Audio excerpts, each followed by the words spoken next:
اسلام میں جو طلاق کا تصور ہے وہ اللہ تعالیٰ نے بہت پیارے طریقے سے بنایا ہے. یعنی اگر دیکھا جائے تو یہ رحمت ہے، کیونکہ اگر ایک کپل رہنا نہیں چاہتے ہیں تو ان کو آج اگر ہم دیکھیں گے کوئی اور کمیونٹیز میں تو سالوں سال وہ کورٹ کے چکر مار رہے لیکن ان کے اندر کوئی یعنی وہ اپنی زندگی کھینچ رہے. تو اس میں اسلام میں تو بہت بہترین طریقہ ہے طلاق کا.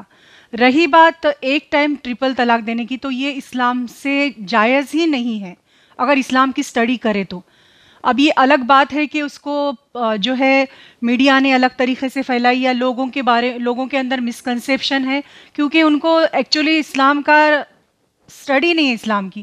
اس وجہ سے لوگوں کے اندر بہت سارے مسکنسیپشنس ہے طلاق کو لے کر کہ ایک ہی بار میں 3 بار طلاق طلاق طلاق بول دیے تو طلاق ہو جاتی ہے.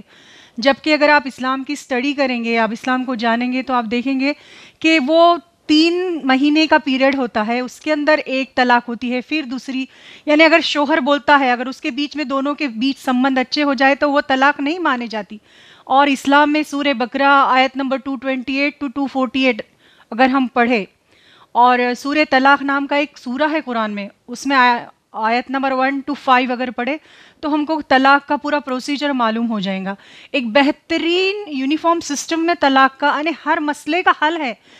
قرآن میں کیا ہے، بہت سارے لوگ یعنی لوگوں کو معلوم نہیں ہے. جو مسلمان بھی قرآن پڑھتے ہیں، پڑھنا آتا ہے انہیں، لیکن قرآن کے اندر ہے کیا؟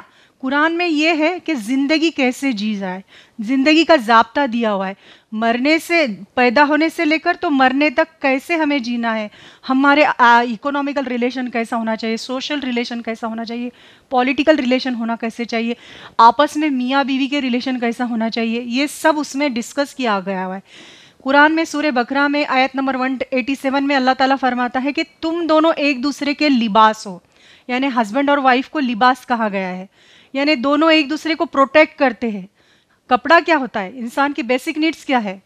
Food, cloth and shelter. These are the basic needs of a human being. So Allah has compared marriage with the clothing. So clothing کیا ہے؟ آپ کی بیسک نیڈ ہے.